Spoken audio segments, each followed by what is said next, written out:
mały dorf na wysokim brzegu naszej Uderki. Leży na malowniczych górkach Wele Ratibora. Dojechać tam jest fest einfach. Oto kajś ze 3 kilometry od Ratibora, z którego jadymy Richtung Oppeln-Kozel albo na Łopy. I z jednej i z drugiej zajty bez problemu znajdziemy Wegweisery i zajadymy pod sam palast. Możemy też, co moim skromnym zdaniem jest jakimś ciekawszym wariantem, dojechać na przykład ze Gleiwitz do Kieferstadtel, Sośnicowic, dalej Richtung Ratibor drugą 919, potem odbić do Buchenau, dzisiejszej Nędzy, i dalej już podrzędnymi drogami dojechać do Szychowic, obecnych Ciechowic. Kaj każdy dzień między 5:30 a 9:30 i między 1 a 5 po południu możemy promem dojechać na drugą zajta Odry do Gregorsdorfu, Grzegorzowic dzisiejszych. Skąd mamy piękny Ansicht na berg z ruinami palastu. Jadymy dalej w stronę Ratibora do Lubowic. Ze Strassy Eichendorfa skręcamy w Zamkowo i docieramy pod sam palast. Ruiny dzisiejszego palastu stoją na miejscu starego drzewianego dworu, mieszczącego się na samym Byszungu, który zaś był tajlą jednego z największych obiektów obronnych na Śląsku, bo liczącego aż około 28 hektarów i około 1000 mieszkańców, co przy dzisiejszych około 360 mieszkańcach dowoną skala porównawczo ogromu tego obiektu. Leżący na szlaku przez Brama Morawsko wzdłuż Odry nad morze, pod koniec epoki brązu około IX wieku przed naszą erą otoczony był wałami obronnymi. Prawdopodobnie pożar w VI wieku przed naszą erą był przyczyną zniszczenia tego obiektu, którego już nigdy potem nie odbudowano. Dopiero w roku 1376 szrajbowany we kronikach jest mały dorf Lubowic, który należy do rycerskiej familii Lubowic.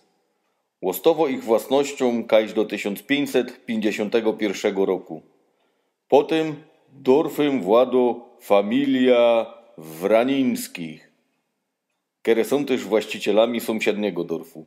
Potem zaś kajś w połowie XVII wieku dorf przełazi przez poru właścicieli i w końcu w 1765 roku trafio do kapitana von Klocha.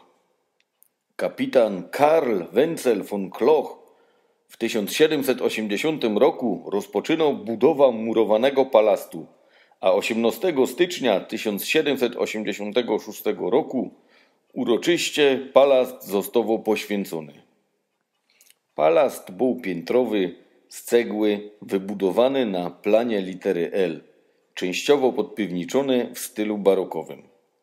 Dopiero przebudowa, którą nowy właściciel, Wiktor I von Hohenlohe-Waldenburg-Schillingfürst, zrobił w roku 1858, nadała mu szata neogotycko, styl modnego wtedy angielskiego gotyku. W angielskim stylu został też utrzymany cały park i otoczenie. Palast został częściowo zniszczony obstrzałem artyleryjskim w 1945 roku w czasie tzw. przełamania linii Odry. Dalszej dewastacji dokonali jak zwykle polskie szabrowniki i polsko-powojenna administracja majątku. Czemu ten palast jest do nas taki ważny? Bez to, że tutaj przyszedł na świat, dorostał, zakochiwał się i pisał pierwsze wiersze, nasz największy śląski, nie żaden inszy ino nasz śląski poeta okresu romantyzmu, Józef Karl Benedikt Freiherr von Eichendorff. Urodził się 10 marca 1788 roku. Za życia myni znany doczekał się wielkiego uznania całej masy opracowań i tłumaczeń na wiele języków świata. Jego dzieła w Polsce marginalizowane jak wszystko co śląskie, do dzisiaj są w Niemcach popularnymi pieśniami ludowymi. Józef miał w sumie 6 rodzeństwa, ale poza nim przeżyła ino siostra Luiza i brat Wilhelm. Był fest zżyty z bratem Wilhelmem, których w latach 1801-1805 rodzice wysłali razem do szule we Breslau, potem razem studiowali na uniwersytecie we Halle, wtedy to była najlepsza szula w Niemcach, ukończyli studia prawnicze z wyróżnieniem, a w wieku 24 lat Józef wydał swoja pierwszą powieść. W kwietniu 1813 roku zgłosił się na ochotnika do walki z Napoleonem. W 1814 dostał robota w Berlinie w Głównym Komisariacie Wojennym, a 7 kwietnia tego samego roku wbrew woli rodziców żeni się we Breslau w Kirche Świętego Wincentego z Luizą Anną Wiktorią von Larisch. Potem Blank poświęca się szrajbowaniu, ale nie poradzi się z tego utrzymać i chyto się roboty między innymi w Berlinie, w Danzig, w Königsbergu, we Wiedniu, by w końcu przekludzić się do Neisse, kaj 26 listopada 1857 roku umierł.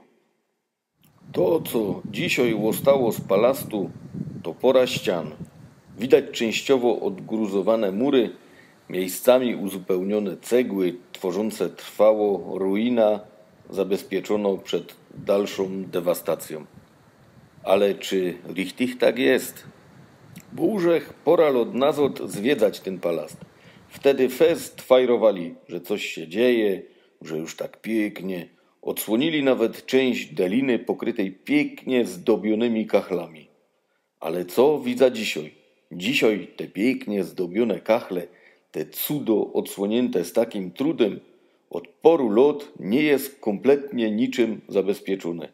Niszczeje pod wpływem warunków atmosferycznych. Ciekawe, co na to konserwator zabytków. Chyba jak zwykle jest im to na ręka, że pod pretekstem pomocy takie perły ulegają dalszej dewastacji. Powinien osobiście ponieść konsekwencje takiego działania. Otoczenie palastu jest zadbane. Wszędzie posprzątane, taki richtig śląski Ordnung. Wszędzie tabule informacyjne, tabule z wierszami w oryginale i w tłumaczeniu na polski. Pora metrów dali od palastu jest mały Kirchhof, na którym między innymi są denkmale familii Eichendorff, jak i inne cudem ocalałe z polskiego Kulturkampfu, to znaczy ze sztuki majzlowania i walenia motym po wszystkim, co mo niemieckie buchsztaby. Jeszcze trochę dali jest plac, który każdy zwiedzić powinien. Centrum Eichendorffa, Izba Pamięci. Wszystko elegancko wypucowane i pomalowane, tak jak być powinno. I tu hut up przed mieszkańcami, których większość jest sam od zawsze, których nie udało się wypędzić po 1945 roku, ani skusić poprawą życia w latach 80. Dzięki tym ludziom udało się 11 kwietnia 2008 roku formalnie, a 5 września wstawić pierwszą w województwie śląskim dwujęzyczną tabula ze nazwą miejscowości. Działo też dwujęzyczne kindergarten, a w planach jest szula. Dzięki tym ludziom bezpośrednio zaangażowanym istnieje szansa na to, żeby tak cenne do naszej kultury miejsce nie podzieliło losu tysięcy tego typu miejsc, które są obojętne, a wręcz niewygodne polskiej administracji i które tracimy bezpowrotnie.